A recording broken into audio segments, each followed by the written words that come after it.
Hi, Bobby Halton, and welcome to today's Google Hangout. And we are live from somewhere in a remote distance from the city of Atlanta at TenCate's top secret laboratory here, and I guess the headquarters facility just outside Atlanta. We're the guests of TenCate, who are the leading fabric manufacturer for the fire service. 7 out of 10 firefighters in America are wearing their fabrics. Many of you may not know that, but today we're going to talk about risk assessment, 1851, our bunker gear, our structural gear. We'll also talk a little bit about what we're calling fatigues, or what have been commonly referred to as stationwear, and maybe the evolution of that product and where it's going. These are important topics, and not just because we're here at TenCate. TenCate is a huge supporter of fire engineering, FDIC, fire rescue, fire apparatus, emergency equipment.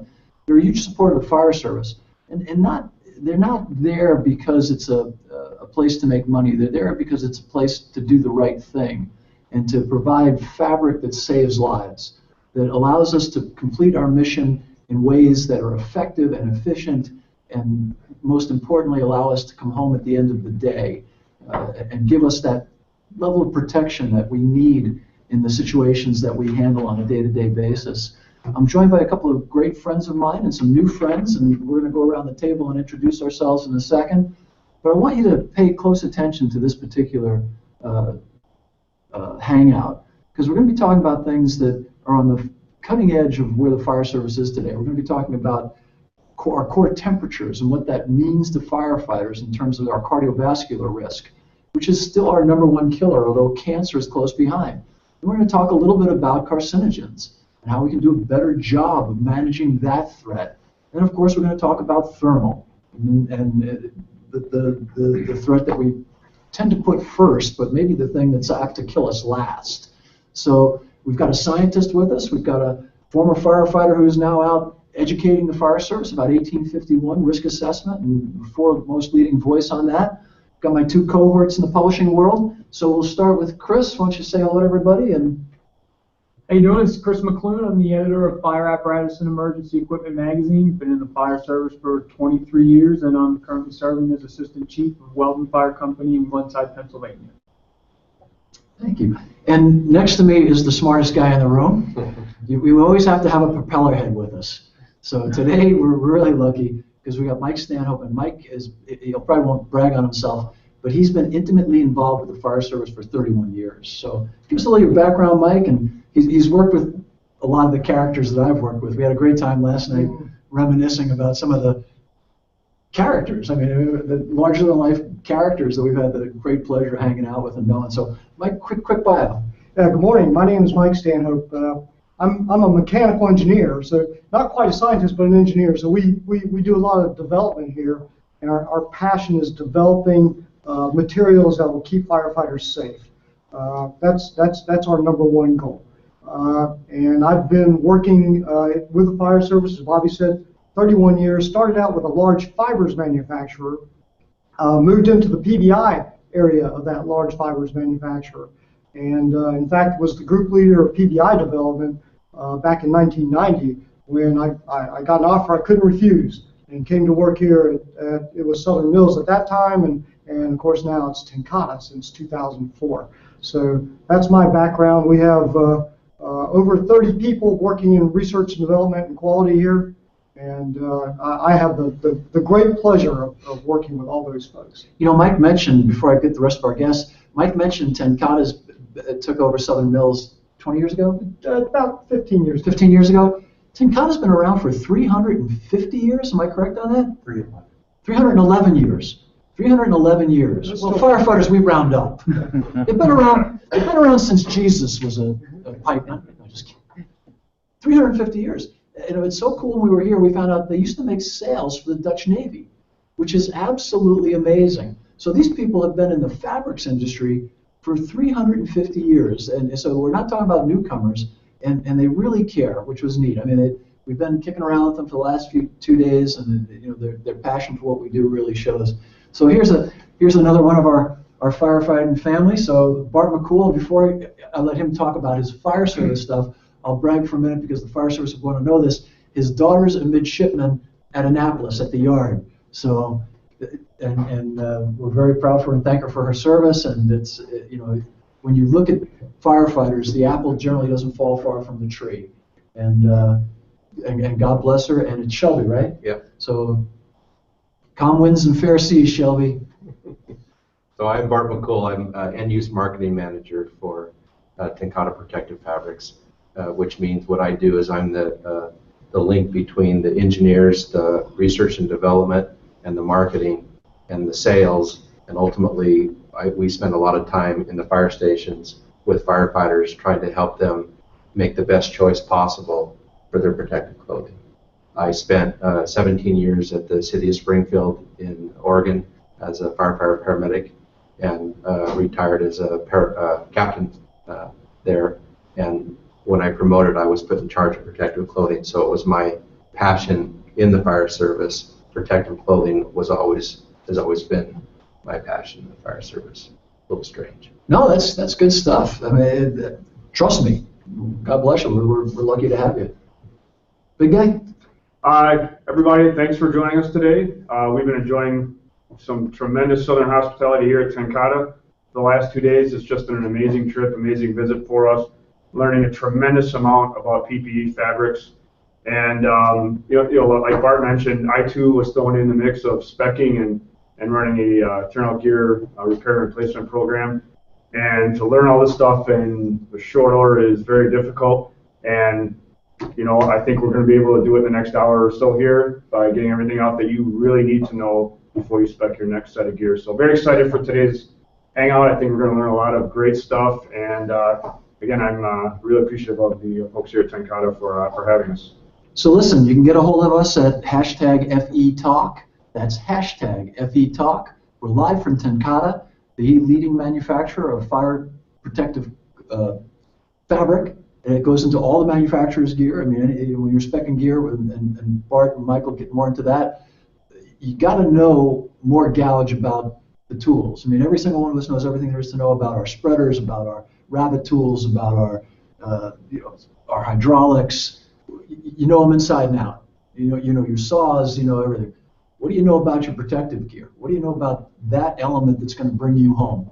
After water, probably the most important thing on the fire ground is your protective gear. And we need to talk about it. So if you look at the NFPA 1981 document, which governs our protective ensembles, care, maintenance, selection, there's in the appendix of it, there's a thing called a risk assessment. Really important deal. 1851 is an important deal to understand. It's an important deal to pay attention to. Did I get it backwards? Is that my dyslexia? No, you're all good. Those are my dyslexia. 1851 is an important standard. So what we're going to do today is we're going to have Bart kind of open us up and talk a little bit about that risk assessment and how important that is that you do for your organization and how it can help you kind of guide your way through this process. And also at the end, we're going to have Bart give you his contact information. So if you have a question about gear selection, gear maintenance, gear in general, you'll be able to contact a real expert and get a qualified answer and not an anecdotal answer. Also, if you send us some questions on FE Chat at random, we're going to give away some T-shirts and I think we got some posters and a bottle of water. No, I'm just kidding. We got T-shirts and posters, and we'll get them sent out to you. So let's talk about risk assessment. Well, when we talk about risk assessment, I want to go back to 2000, and 2000 is when 1851, the standard, was first adopted. And that's the year I was promoted and put in charge of protective clothing. And as I read through the standard, and this happens to be in the selection section, everything made sense that you need to wash your gear once a year at the minimum. The inspections, the retirement, the repairs, all that made sense. But my biggest challenge was coming up with what it was requiring in the selection process before you do a wear test. Ultimately, what the standard says and OSHA, the federal law says, is it's up to you, the fire department, to figure out what level of protection that you're requiring. It's not up to the vendor, it's not up to the person who's selling you your turnouts or your helmets or your gloves. It ultimately rests on the fire chief to make that decision. So I've since worked with my peer Tom Foley who's also end-use marketing manager, retired chief from CAL FIRE. And what we do is we have a template put together that consists of everything that NFPA 1851 required, things like types of duties you perform, your current operations, what climate you live in, what your frequency of use is, and then hazard evaluation, also geographical location, climate. Those are the minimums of a risk assessment. But ultimately what we want to do is combine reproducible testing that NFPA requires, and sometimes we use other reproducible tests to figure out what is the most appropriate level of protection based off your current strategy and tactics, and basically, how you do things. And so if we go through this risk management profile in the annex, it's going to kind of give us a snapshot, if you will, of our organization's risks and the environmental factors that are going to influence those risks when we're engaged in structural firefighting. Mm-hmm. Is that? Yeah. So as you were listing those things, what kind of struck me, and I'd like to get everybody's kind of opinion on it, because we all get paid to have opinions at this table. What's the one because we talked about this last night, mm-hmm. What's the one that you think rises above the others in criticality, or are there several that are key?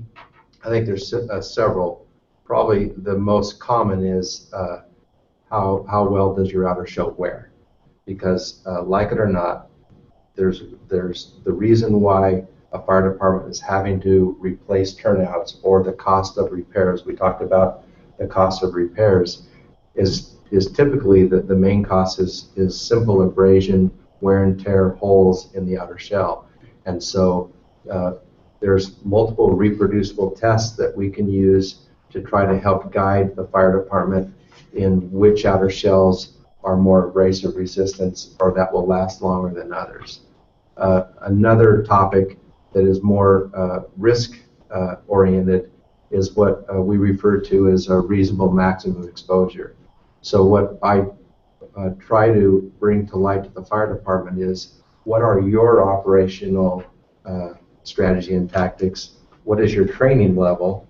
What type of structures do you protect? Meaning, what are your times before things flash over or collapse? And then the third thing is, what is your response times?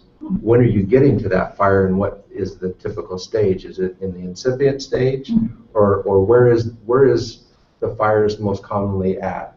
And obviously, with your department strategy and tactics, ultimately you combine all that and look at reasonable maximum exposure. In that, is there a possibility that you could put one of your firefighters could make a mistake, or emergency happens where they need to escape? Whether you fall through a roof, get caught proximal to a fire, or that room reaches its ignition temperature. Ultimately, this is above and beyond what all the NFPA test methods are for. But we look at outer shell strength in that critical event, and ultimately we think it's important for you to understand what is the strength, how well will those three layers stay intact for those few seconds that a firefighter has to escape. Well, I'll let my cohorts jump in here, but one of the things that you said that I learned over the last 2 days hanging out with my friends at TenCate that I think is really important, you talked about use and time, which Mike was educating us on in terms of how things are evaluated, and time and temperature, how important that is. But what I really love about this company, one of the things I love about this company and these fabrics is, these are inherently fire-resistant fabrics. In other words, no chemical's been shot into this. And Eric's going to talk a little bit more about cancer and some of the cancer studies that we've been involved with the University of Illinois. But there's no chemicals put into TenCate fabrics. They're inherently fire-resistant. So that means that no matter how much I wash it, if I bury it under the ground for 6 years and dig it back up, it's going to be fire-resistant because it's inherently fire-resistant. It's not. We haven't shot a bunch of chemicals in here, which is one of the things that we've been struggling with in the fire service is the products that we use in modern chemistry today to make things non-flammable are highly carcinogenic, and they off-gas extremely rapidly when they're exposed to heat. So we're throwing another part of that toxic chemical mix with our own gear in some instances, not if it's TenCate. If it's TenCate, it's inherently fire resistant, so it's not off-gassing any unusual. Am I correct on that, guys? Mike, am I nailing that? Yeah, you're absolutely correct. Yeah, the polymers used to make the fiber are actually very stable polymers and don't oxidize. They're flame resistant on their own, the material itself. So that you have that risk assessment that Bart was talking about. Well, that drives your choice of what kind of materials you're going to put in your gear.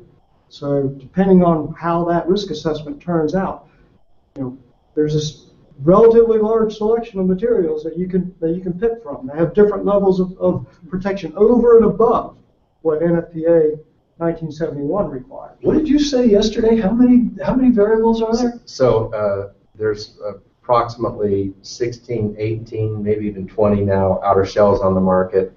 There's 6 moisture barriers on the market, and there's at least 24 to 30 thermal liners on the market. So if you combine all those choices, that's over 3,500 different combinations that a fire department can pick from. Now, the key is that 1971 is the minimum standard, and I believe that we should not be picking our safety equipment based off what the minimum is.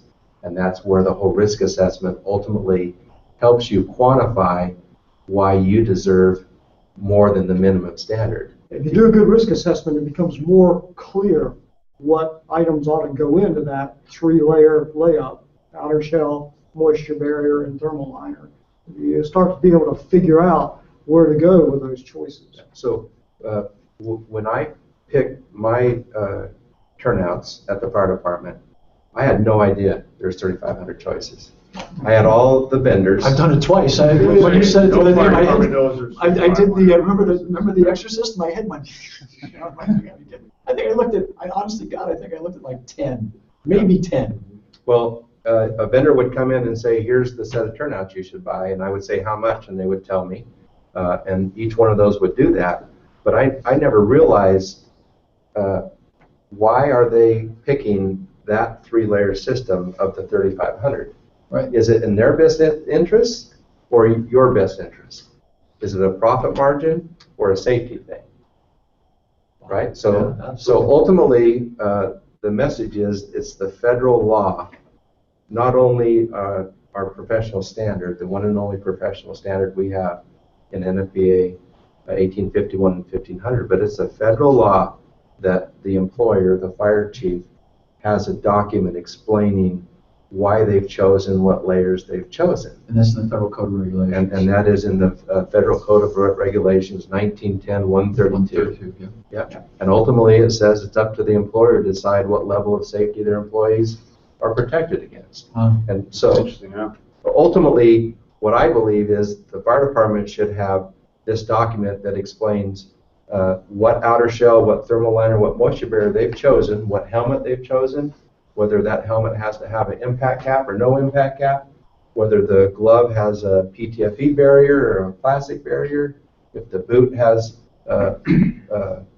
what kind of nail penetration the boot has in it. Ultimately, you set the minimums for your department, and then you tell the vendors, if you want to do business with us, here's our minimum standards.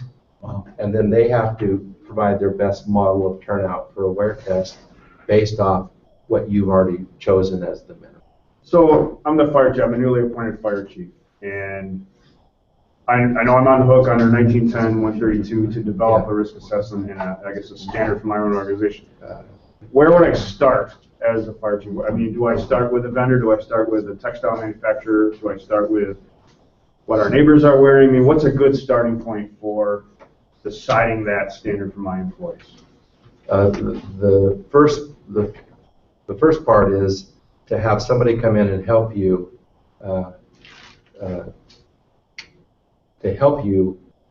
give a presentation on the risk assessment. We also have FD Fire FDRiskReport.com. Riskreport.com that allows you to log into your own account and pick what language that you want to do that. Ultimately, it's best if somebody is here in person to explain the difference between each type of abrasion test. each type of what's the difference between spun yarn and filament yarn, what's the advantages of having filament yarn in your outer shell, what's the disadvantages. Same with wickability. You know, today we have the technology, a firefighter has the technology available to them from the skin out for their t-shirt, their Class B uniform shirt, their pant, their face cloth, or their thermal liner, all to be engineered to wick moisture. And so it starts from the skin out. And I think for the first time, we're looking at t-shirts as part of your PPE ensemble, right? We typically think of the structural ensemble, but the reality is we need to start thinking about it from the skin out. Well, and I think that the comfort level, Mike, and Chris can talk to this a little bit, because we're looking at, you see the background behind us, you see these two military fatigues. I think this is the future of the fire service. Obviously, we probably won't be wearing camo. It won't be scorpion camo. It'll probably be a fire department type look.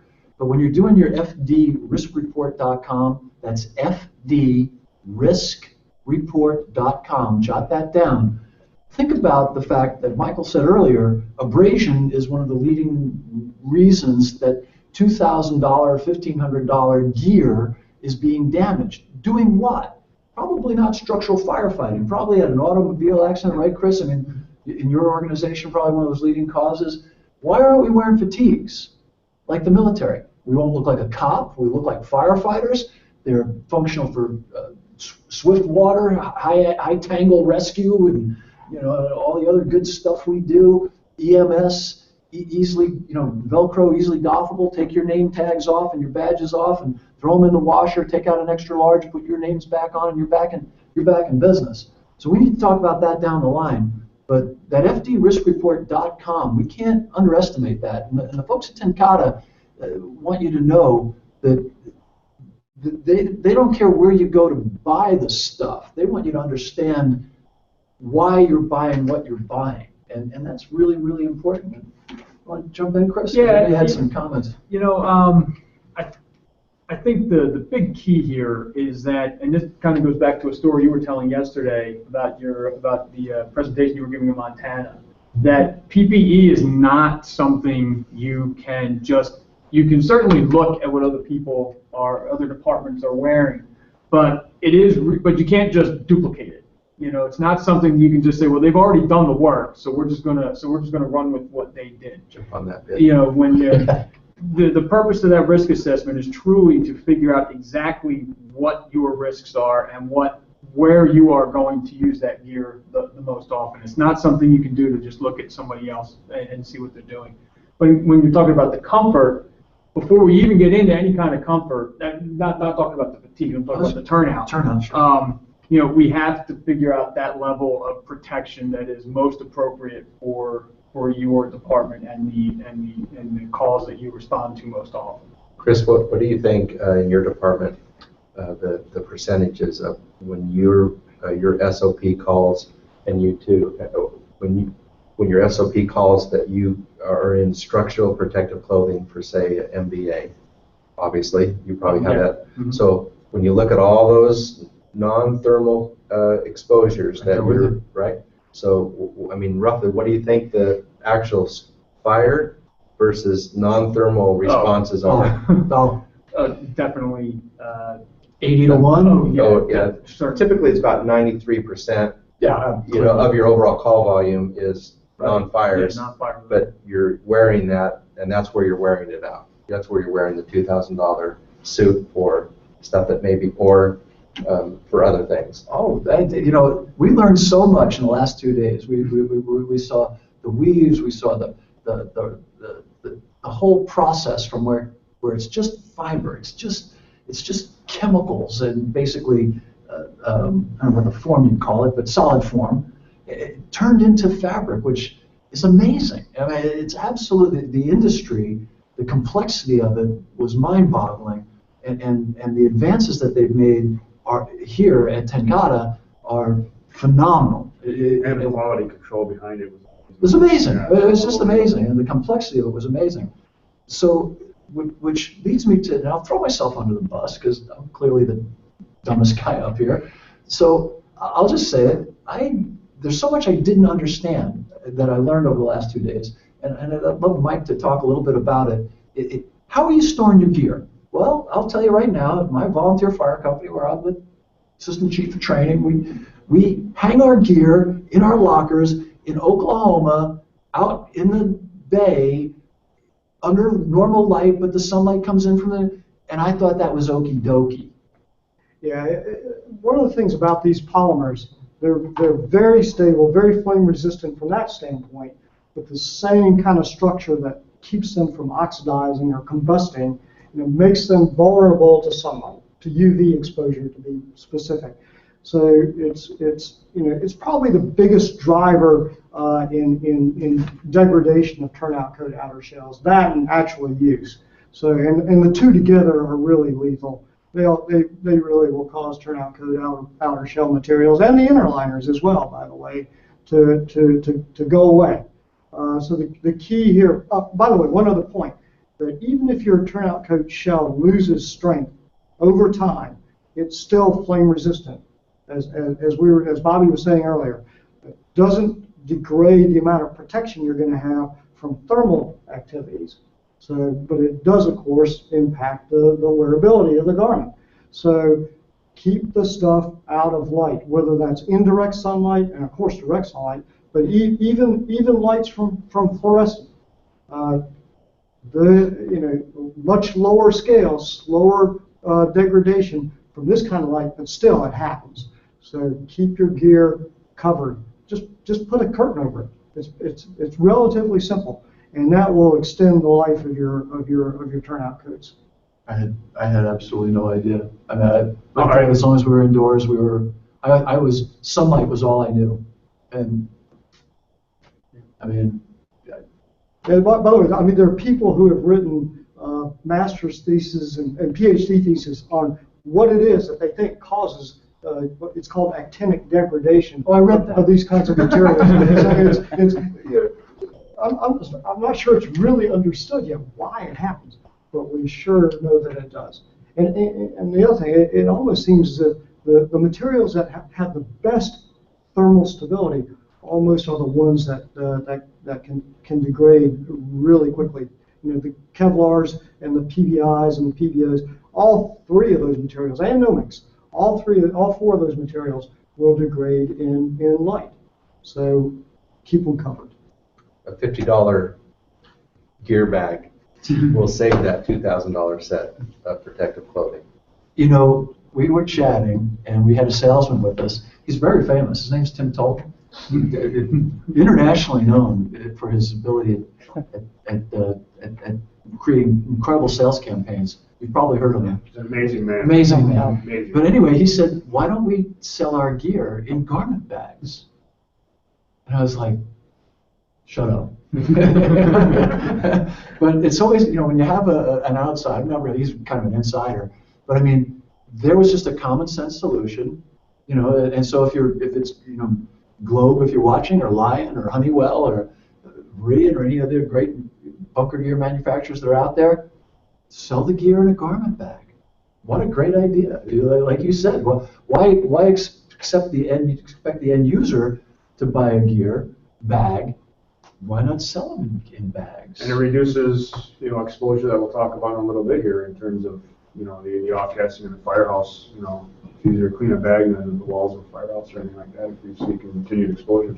So we're hanging out on FE Talk. If you got a question for Bart or Mike, here's your chance to ask guys who are actually experts, who are renowned for their, if you look at the NFPA discussions on gear, you'll see Bart McCool. If you want to know who's been behind the scenes for 30 years advancing bunker gear, it's Mike. So here's your opportunity to talk to people from the leading fabric manufacturer in the world, TenCate, been in business for 311 years, creating fabric, but most importantly, they've been the leader in innovation and advancing fire-resistive fabrics that we use in the fire service. So don't hesitate to shoot us a note right now, win yourself a t-shirt, and get your questions answered from TenCate. I mean, if you want to go to the source, go to the source. These are the people that are producing inherently fire-resistant fabrics for the fire service. So Eric's going to talk for a minute here about the off-gassing and the studies we're talking about with gear and contamination. But why add to it? with your fabrics? Why not buy something that's inherently fire resistant? And you know, we're going to go down. We're going to vision for a little bit towards the second half of our talk about where we want the fire service to go. But right now, we're storing our gear in length. We're making mistakes there. Right now, we're not replacing it at good intervals. We're not doing the risk assessment. We know that, and it's okay. It's okay to not know what you don't know. But now that you know, let's ask the intelligent questions. So, you know, who can help me after I get my risk assessment done? Right here, Bart. He can help you. He's not going to sell you anything. He's going to help you. Reach out, contact the man. You know, he's going to be at FDIC. Go up and introduce yourself. If you're speccing gear, you don't have to do it alone anymore. You know, it's a daunting task, and it can be intimidating when it's 3,500 choices. Yeah. You know, unbelievable. That's daunting. Eric, why don't you get us up to date on carcinogens? You know, like Bart mentioned, he mentioned really approaching the development of your spec and the approach of your PPE use based on the skin out. And I would actually take that a step further. I would take it from the inside out, based on the pathophysiology with regards to cardiac and carcinogenic exposure. As many of you know, and I've seen on a hangout that Bobby and I did last summer in Illinois, we're intimately involved in the cardiovascular and chemical exposure risks in modern firefighting study. I know that sounds like a mouthful, but actually, I should say a good consortium, an excellent consortium of researchers got together, NIOSH, UL, the IFSI, Illinois Fire Service Institute, as well as Skidmore College, to really take a look at the impact of carcinogenic exposure and cardiophysiology on modern firefighting and firefighting in general. Essentially exposing firefighters to varying levels of exposure and kind of gauging what's going on inside and outside of us. And it really, impacts not just the medicine side of the study, but as well as the textile and the PPE manufacturers with regards to, how contaminated is our gear getting, how contaminated are we getting on our person, and really kind of putting that together and trying to find out what the true risk is. So, we've seen such a quantum leap in research in the American Fire Service. We're partnering up with TenCate and great organizations like this to, really look at, what is the next step? How do we reduce the exposure? How do we protect ourselves from not just from thermal insult or exposure, but how do we reduce ourselves, and how do our textiles play into account with regards to carcinogenic exposure and such, as well as the impact of the gear on us after firefighting. Obviously anyone in this room or watching today can attest that the gear is inherently bulky. The gear is, and not just the gear itself, but what you're wearing in the pockets of the gear, what you're wearing over it with your SCBA, personal escape systems. I mean, we are carrying on, and then on top of that, the tools, the saw, the 40-pound saw you're carrying, etc. So that does have an impact on your cardiac output, not just during and soon after, but 24 hours after. And obviously, a bulk of this study is to take a look at, what those effects are, some of the latent effects down the road. And I guess to put it in perspective with regards to the extensiveness of the study, we went through a lot of the experimentation phase of it in the actual test burns last summer, in July and August. But I just finished my last 12 lead actually 3 days ago to kind of see down the road what my, resting heart rate is, and in terms of what my heart's doing for an 8 to 12 hour period. So they are really leaving, they are turning over every stone, I should say, with regards to the cardiophysiology and the exposure. So I'm very fortunate to be a part of that, along with Bobby Halton. And obviously, TenCate and our turnout gear manufacturers are going to be just as involved, and a huge part of that as well.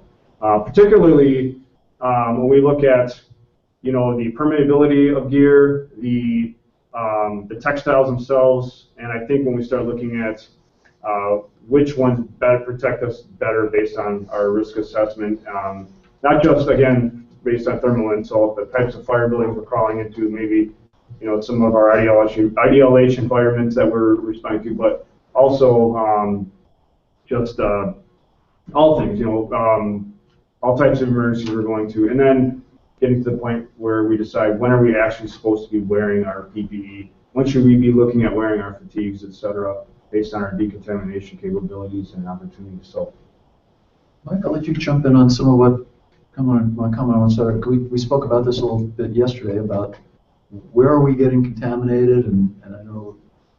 Yeah, well, one thing about the gear itself, I think it's pretty difficult for materials to pass through that three-layer structure.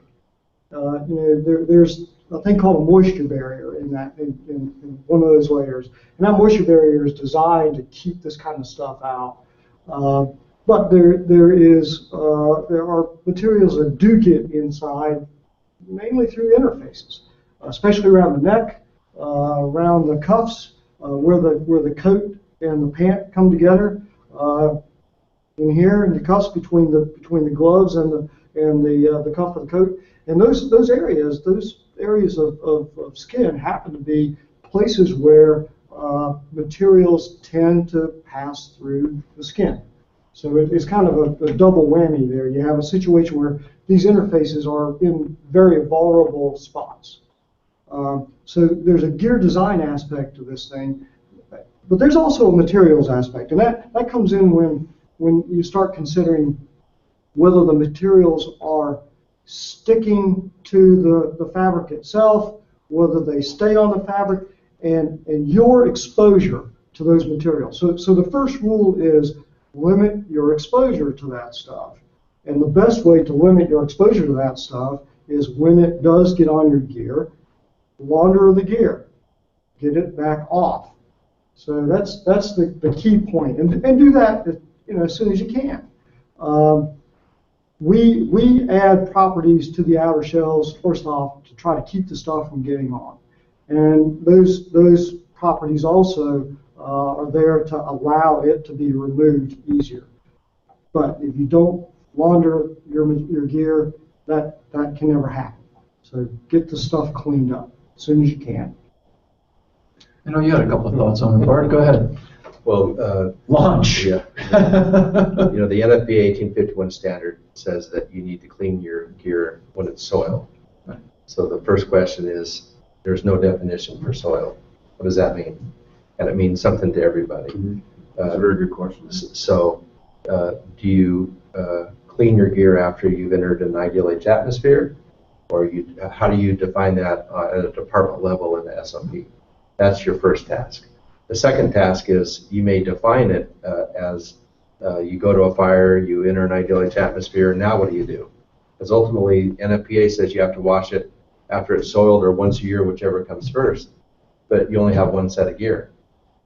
You're only issued one set of gear, then what do?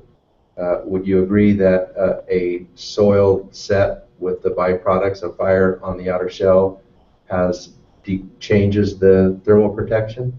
Yeah, it can. Yeah, Actually. So what's common in the fire service is one set of gear, and we expect that firefighter to go to one or multiple fires that shift without using exactly the same protective clothing. Just from a performance standpoint is one thing, but now now we know it's no question what the byproducts of fire. I had a scientist say at a conference that if you can smell smoke in material, there's over 200 chemicals that can cause cancer. Yet it's common every day in the fire service that it's okay for a firefighter to go to multiple fires and use exactly the same protective clothing.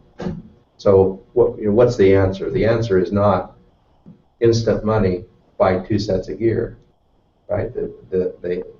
That may be the answer for you, but it's got to be a priority. The other possibility is some type of logistics system or quartermaster where you have a wide range of gear.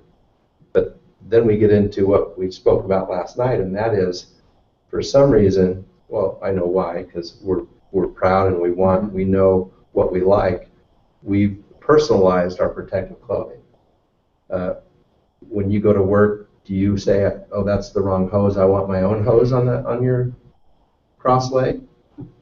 Right? We don't care what hose we get. We don't care what ladder we get. We don't care what axe we use. But I want my own protective clothing. So we forget that it's not ours. And I think if we can change that thinking, that might be the first step in some type of replacement that would be more economical and more realistic for fire departments. Well, I think it's evolutionary. I think what we're seeing in the fire service is, in life in general, is that we're evolving in our understanding of the risks that we're exposed to. And so we're trying to mitigate those risks. We saw it in the automobile industry. As we understood impacts better, we started to design automobiles that were safer. Airbags, components aren't as rigid as they used to be. Some of our thinking was always that a car had to be super strong, Detroit steel. Mm-hmm. And true confessions, I own a 65 Mustang, so Detroit steel is the best. But now we know that lighter weight materials actually in an accident, the fact that they're breakable or that they fray away actually provides us a greater level of comfort. So it's kind of counterintuitive. When we're talking about gear, and again, we have several questions here on FE Talk, and thank you folks for sending them in about how will we fund these things. Well, and people always throw that in my face. How are we going to have two sets of gear? Seriously, I heard this when it was bunker pants. How are we ever going to be able to afford having bunker pants? Well, how will we ever put an SCBA on every firefighter? Are you kidding me? When you've identified a risk, the question just becomes, how do we overcome it? It's not hard. We go out every day and solve some of the most dynamically complex problems in the world, in some of the most dynamically complex situations in the world. A New York City gas leak underneath Broadway at 4 o'clock in the afternoon with 7 million people above you. And the FDNY doesn't get all excited and go, oh my God, a gas leak. They go out and they deal with it. They get Con Ed down there, they get the gas company, they isolate, they move, they ventilate. We're going to figure out how to purchase the gear. That's not the issue. The issue is, as Bart just said so eloquently, we have to evolve our systems. And we have to remember that this is a tool. This isn't something to wear to identify yourself. It's a tool. It's a tool.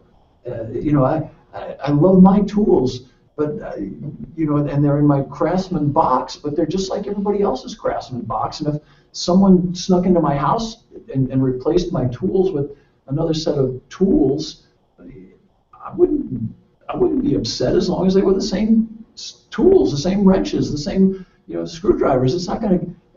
I don't go, oh no, this one's got my name on it, for goodness sakes. And we're going to evolve, and it's going to happen. I really think that.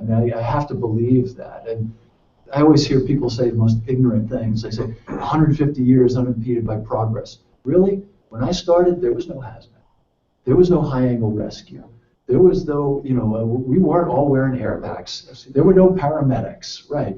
Today, all of that is common as dirt. Every department is doing it, roughly. Right. Yeah. It's not just exclusive to, large urban areas. Every department is doing EMS. We are the masters at tactical. Doing it. Yeah. We're the masters at tactical evolution. When I talk to my SEAL friends, Admiral Moore, Ryan Parrott, those guys, Chris Perchecki, they marvel at how innovative we are and how adaptable and malleable and how quickly we adjust and recognize. Yeah, we bring our hands. Guys like us, or who are in the trenches with an idea, bring our hands. The fire service is like, cool. Let's doff our gear at the fire and bag and tag it. That's cool. As long as I'm gonna have another set of gear, because I don't make them miss a fire. Don't be that guy, because that'll be your last day. So I think we're going to see those. And I think what we need to talk about in settings like this is for the different variations on that theme. For some places, like in my volunteer fire department or Chris's, maybe issuing 2 sets of gears would get the job done. In a job like Milwaukee or Albuquerque or Philly or Denver, maybe they need a quartermaster's wagon to roll out with gear that people could pull off and replace. and maybe that's the evolution. But I think Right, it's sharing gear. I mean, with regards to clean. I mean, we joked about it last night. If you had to share gear, you came in the next morning and the helmet's sweaty and it stinks and the gear's not washed, you're going to be upset, just like you would be if you came in on your truck company and saw blade wasn't clean, or the saw blade was loose, or your tools are dirty. You'd have a fit. So absolutely. I can in jest we can discuss that, but if that's soon to be reality, that might actually be a good consequence of a lot of this research, is that inherently you won't leave your gear dirty for the next guy. And here's a T-shirt winner. His name is PJ Norwood, relatively unknown firefighter. I'm just kidding. PJ is an advisory board member with FDIC. PJ, we're going to send you one of these T-shirts. Thank you for shooting this in, because this is a great question. We were just in the lab here, and I don't know. I'm going to throw my buddy Mike Cheek under the bus here. He's probably going to hate me for it. But if you go to tencate.com, that's their website. TenCate Fabrics. You set me up, Mike. I'm the technical guy. He's a technical guy. Yeah. TenCate Fabrics. So that's TenCate Fabrics, Fabrics, TenCateFabrics.com. Check out where they are. If you're in the Atlanta area, I don't know how often they give tours, but we had an amazing tour, and we saw things that were just fantastic. If you contact these good folks, I'm sure, if you got a couple, 2, 3 firefighters with you, and you want to take a look at, some of these processes, a lot of it's top secret stuff, but what they can show you will just blow your mind. Because PJ just asked, he said, is there such thing as too much washing of gear to decrease contaminants? So guys, I'll throw it to the 2 experts. Mike, you just showed us the washing tests. Is there such a thing as too much washing of gear? No, there's not too much washing of gear. You do have to be a little careful. You have to make sure that you wash under the correct conditions. Make sure you don't use chlorine bleach, for example. Chlorine bleach will degrade these materials as well. The one thing that laundering does do, it will have an effect on longevity. I mean, you're putting these materials in a big tumbler, essentially, and that's going to have some impact. But it's sort of what we were talking about before. It's a little bit of the price you pay. Do you want to be exposed to that kind of stuff, or do you want to have a little bit shorter longevity on your gear? And I mean, my choice would be to not be exposed. So. Well, I think from the technical the standpoint, we've always said that you need to keep your gear clean. But what cancer has done and is really brought this to the forefront, that it's not the manufacturers and the turnout companies wanting to sell more. It's the fact is that, I mean, there's no secret. So is there too much? I think you need to have a SOP or SOG that makes sense and something that everyone buys in and that the chief can enforce. But let's be honest, and I'm going to say this because I think it's important, and I learned it here. When we're talking about TenCate Fabrics, if it's inherently fire resistive, that's different than a fabric that's been infused with chemicals, right? So a fabric that's been infused with chemicals, if I wash it aggressively, like we want people to do, wash it aggressively. If you think it's dirty, wash it. If you've been, if it's been exposed to toxins, smoke, wash it. Now that's been infused with multiple washings can lose its resistive properties, right? We can wash them out. Am I correct? Yeah, without our materials. But not TenCate. Our TenCate is materials, inherently fire resistant fabric. No impact on protection. No impact on thermal resistance. Other materials that are flame retardant treated, yeah, you can run into those issues, but not with our materials. And, one thing we also want to add is not only should you wash your gear, but you should wash you. People that get back from exposure in these events should shower, should clean themselves as well. So. And Mike, I'm from Oklahoma, so we generally do that on Saturday. Well, as long as you have fires on Friday night, you're good. No, and I agree with you. I think that in most organizations, we can afford downtime to allow a crew to go back, grab a shower before going back into service. It doesn't take, but in most organizations, but 20 minutes. maybe a half hour. And it's a risk management control measure. I mean, it's The most necessity at this point. I think the most important thing as a leader in any organization is to show people how much you care about them, and that shows it right there. Getting the job done is critical. We have to get the job done. We've got to be proficient. We've got to be well trained. We've got to take care of ourselves, because then we're not. If we don't take care of ourselves, we're not going to be there to show up for the next job. And so I think that putting people out of service for 20 minutes is reasonable. I'm going to go through it. We're probably going to run a little bit long, and I don't care because I pay the bills, and we'll just charge TenCate. I'm just kidding, because I think this isn't critically important stuff. This is about the evolution of the fire service, and in one of the most important ways in reducing cardiac events and reducing cancer events. So one of the things that we've learned, Eric and I and Christopher, at the UL study, was that we should doff our gear when we're in rehab and not have the gear in proximity because of off-gassing. And we're not sure how long it off-gasses yet, but this goes to another question. One of the reviewers asked, should our gear, when we catch a job and we're rolling back, should we start doffing our gear separately on the way back? In other words, how okay is it to get back into the cab of the apparatus? Because we studied this a little bit in Illinois. But how okay is it to get back into the cab of the apparatus in dirty gear? And I'll throw it to the two. I'll jump in real quick here. He brought up a good point with the smell of smoke. You smell 200 carcinogens, roughly, if you smell that. I mean, how many times have you come into the firehouse in the morning, put your gear inside the rig and it smells like smoke? How contaminated is our apparatus? Yeah. Or how many hundreds of chemicals are in that apparatus that we're sitting in with our cotton stationwear and our cotton pants? Well, think about it. We jump into the cab. We just caught a job.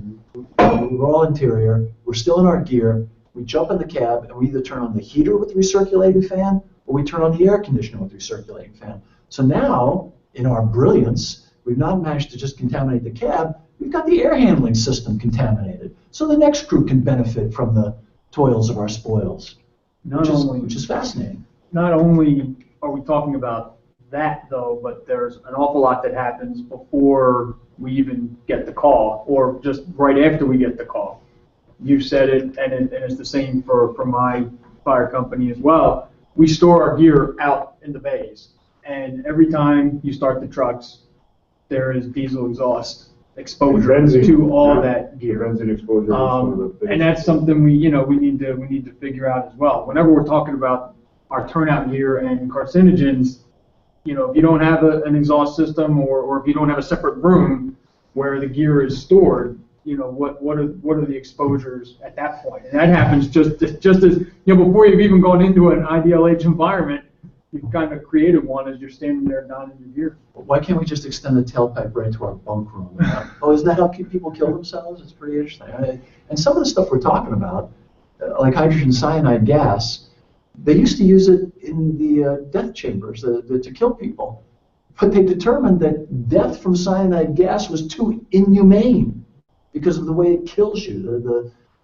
But it's the #1 leading gas in fires today. And we saw that the Illinois studies that it was the predominant gas because of the things that are off-gassing.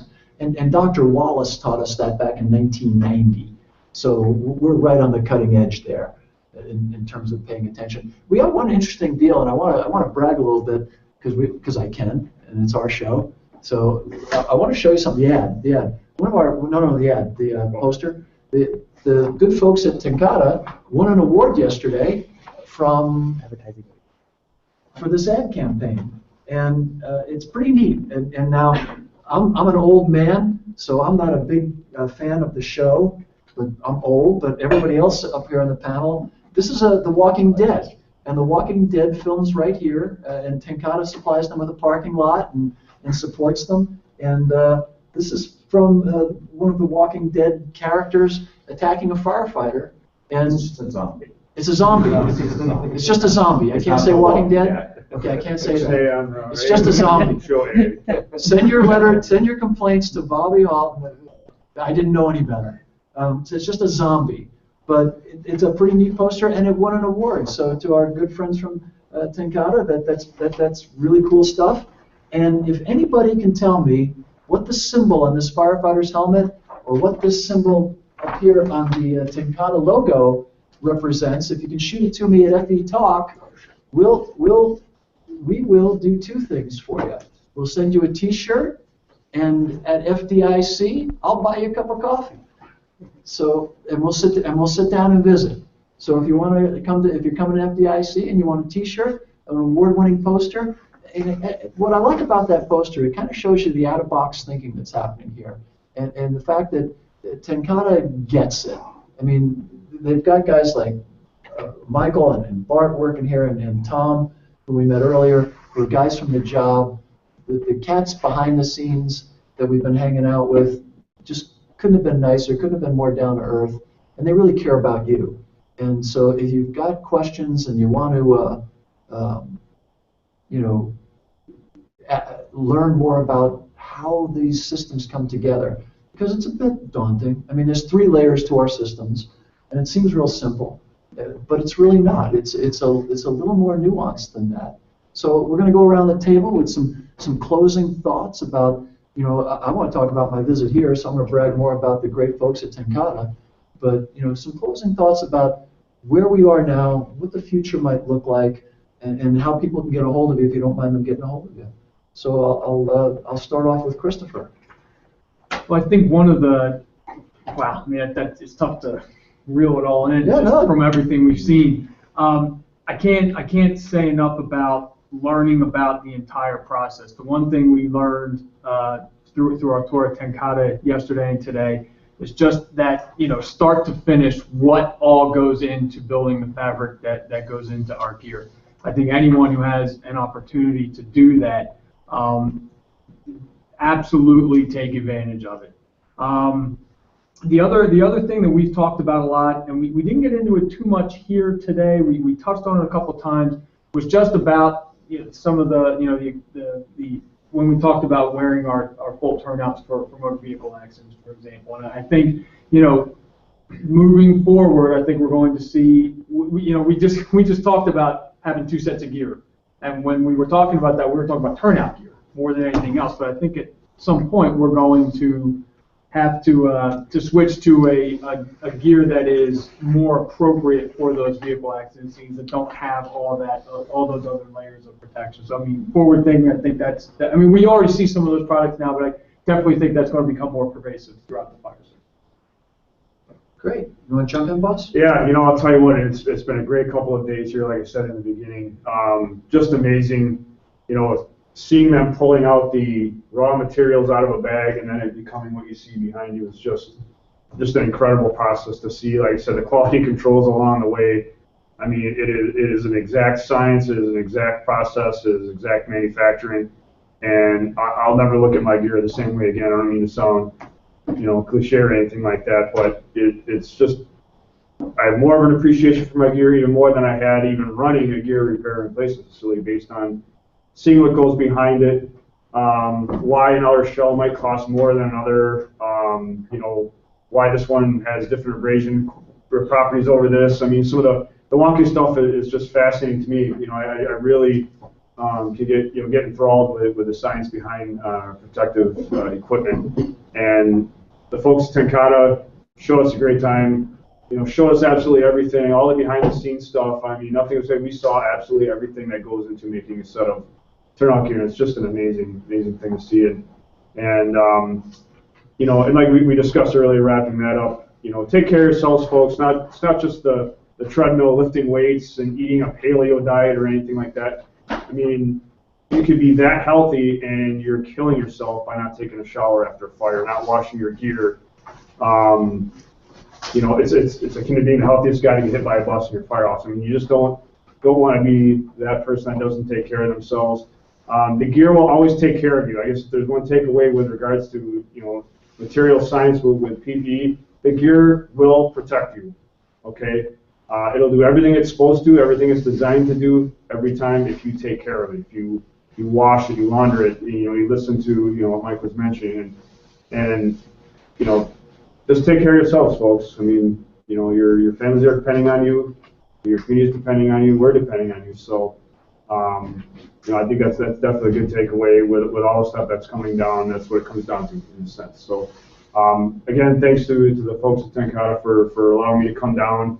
I look forward to spreading the good word about TenCate, all its great products and what they're doing for the fire service and their passion for it too. So I'm very, very proud to meet all these folks and love what they're doing. So keep up the good work. Thank you. Super. Michael?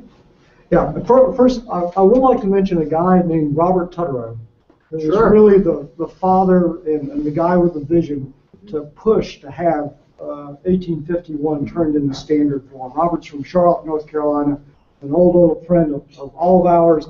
And we actually sponsor a show with Robert every other year. It's the PPE Symposium, and we'll be fire engineering and fire apparatus and fire rescue. We're happy to be partnered with Robert. We'll be out there producing that show with him, and Robert's a dear friend. So the PPE Symposium, great place where you can go to learn more and meet Bob himself. Absolutely. The godfather of 1851. Yeah, there are names behind this stuff, and he's the name behind 1851, really. Also, there's a lot of innovation going on in this area, a lot of innovation in textiles. Our passion is to make gear that is more comfortable, more flexible, lighter in weight, longer lasting, but at the same time, get all those benefits, at the same time still protective, or maybe even more protective. And we work on those things every single day. Watch for those innovations. Go to the shows, check it out. Sometimes this area may fly under the radar a little bit. It's a little bit subtle, but these changes are happening with the new materials that come out.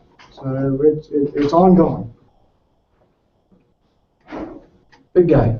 Well, thanks for having us, and ultimately, my job is fun because it's the link between the people and the innovation and the firefighters, and anything I can do to help propel us further as a profession with protection.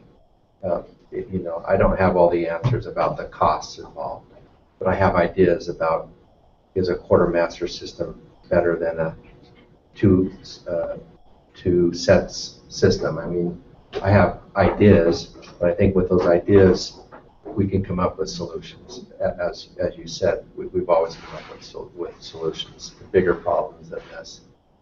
So I can be contacted at b.mccool, MCCOOL, @tencate.com. Email me. Happy to help in any way. Risk assessment or answer questions. And I know where the smart people live to ask those technical questions. And don't hesitate to take Bart up on that offer, seriously, if you have questions. I'm going to take my time to go through a couple of closing questions we got from Mike Weidling. And Mike, thank you. A cup of coffee on me. And what do we have, a poster for Mike? So Mike, WILDING, Mike, shoot me an email and I'll forward it along to our good friends at TenCate. They'll get this stuff out to you. He says he's got some Lion turnouts with advanced PCA that have been in the bay for years, still jet black. Why is it staying black? And I learned this yesterday, but go ahead, boss. In the dyeing and tanning process, I learned this. Why is it staying black? It's staying black because, you expect it to stay black. It starts out that way, and if it's not. Well, let me answer this one other way. I think the question is, it's being stored in the bay and it's in sunlight. Is that where? Yeah. Okay. Yeah. And these materials, when they lose color, when they're involved with sunlight, tend to go darker. So they'll fade darker. So when you have materials that are black, they're sort of moving the direction. It's already the direction they're going to move anyway. So that's why when you have darker gear, black gear, it stays sort of in that direction. Got a lot of great thank yous for this talk, just so that my panelists know, from some great folks. Joe Molis. He has the greatest comment of the day. He said, we will all be zombies if we fail to change our PPE cleaning habits. So Joe, thank you for that. And thank you for your kind words, and we sure do appreciate it. Ty Legacy, he says, we have SOPs to bag our gear at the fire scene before getting back on the rig, and that eliminates contaminants at the bag. And thank you for sharing that with us, Ty, and I think we're going to see that growing. And then Doug Bledsoe, he said, have we reached the point where our turnouts should not be worn on non-fire related calls, motor vehicle accidents? Yeah, I'll just take my minute to say a couple of things. When we're going downrange on the fire, in other words, I want you to think about the fire like going downrange in the military. If you know you're going to engage the enemy and you can get killed, wear the appropriate gear. When you're fighting fire, we should be in turnout gear. As soon as we can, we should get out of it for several reasons. Cardiovascular strain, increased core temperature, contaminants, the list goes on and on and on. But for non-structural firefighting, all our other duties, we ought to be switching to a fatigue-type uniform, something that's functional, lightweight, somewhat fire-resistive, wicking, but that we can wear all the time without the hard badge and the hula and the Japanese Admiral glitter. Still has FR progression. You look like a firefighter. And what I love about it is you don't, no disrespect to cops, but you don't look like a cop. You look like a firefighter. We have a different mission and a different mindset. But what's important about wearing fatigues is when you're wearing your fatigues, you can handle all your other duties. When you put your battle rattle on, when you put your plates in and you put your bunker gear on, your mindset needs to change. You need to go green too. You need to be in the moment. Everything else goes away. You quit worrying about your kid's soccer game. You quit worrying about all the other things, and you focus on that fire, because that's where you can get yourself killed. You get in the moment and you stay there. And the other thing is, as Bart said earlier, abrasion's the number one thing. It's not happening on the fire ground. It's happening at EMS calls. It's happening at trench rescues and things where, and that's not the right gear for those events. That's the right gear for those events. So I'll get off my soapbox from here. Sorry to go nuts on y'all, but yeah, it's time. It's time to evolve, and we're evolving. We're evolving, and it's not forced. It's from the bottom up. It's from the bottom up. It's from us. I'm just a grunt in the trenches like the rest of you, and I'm pushing for it. But I'd like to say thanks to Mike Cheek, who was just one of the finest hosts I've ever had on all the trips I've ever been on. I've never been treated as graciously and as elegantly as Michael did, and thank you for that. It was wonderful. Stuart, we took a tour of Georgia yesterday, and it was just amazing. We got to see, and I highly recommend it. Alexandria. If you're getting ready to spec your gear, give these guys a call. They'll show you how the gear's made, what fabric's about. They'll walk you through it. Bart can tell you how your environment affects what you should be buying and what your risk assessment tells him, and give you some advice. Don't hesitate. Reach out to Christopher. There's nobody who knows more than Chris McCool about the workings of the fire service equipment and apparatus and how it all comes together. And reach out to Eric. These guys are up here for a reason. I'm just a circus clown. I'm just the guy in the top of the top hat and I'm whipping the chair. These guys know what they're talking about. Take advantage of experts. Don't ask questions. The only stupid question is the one that doesn't get asked. So ask questions. But I got to tell you, TenCateFabrics.com. Please go to TenCateFabrics.com. Check out what these good folks are doing. Ask questions. B. McCool, it's McCool, B. McCool at TenCate.com. Yeah, B. He's a firefighter at B. Ask him questions. Shoot it to him. They'll get you in touch with Mike if you have a real scientific level question. Mike will give you a hand. If you're doing a symposium, you're putting together your department's annual training days, give these guys a call. They'll come out and present. They'll give you the 411 on what's going on with risk assessment and bunker gear, with what's going on with science and technology and innovation. That's what they're here for. Give them a shout. They'll help you out, and that'd be a great addition to your annual training thing. If you're planning the statewide conference or the local training conference, get Bart out there, get Mike out there. You put something important in there. It's not just all strategy and tactics. We've got to understand our equipment better. That's what this hangout today was all about. I can't tell you. There's one last thing I want you to do. Google the Bullard USRX. Bullard USRX. It's a great looking helmet that Bart helped design. and our good friends at Bullard, God bless you, there's a free plug for you. But this is a cool looking helmet that's highly functional, designed with us in mind, and doing the job. I'm not a big fan of the European helmet because I've worn them and they suck. But this is a really, really good helmet. I don't care. I don't like them. I got 2 pensions and a bad attitude. What are you going to take away my birthday? But seriously, I love this helmet. This is a great looking product, and Eric's working on some design stuff. These guys are conspiring to take over the helmet industry. I'm conspiring to take over the fatigue deal. But Bullard USRX, check it out. Looks good, wears great, serves purposes, and better yet, it protects you the way it's supposed to protect you.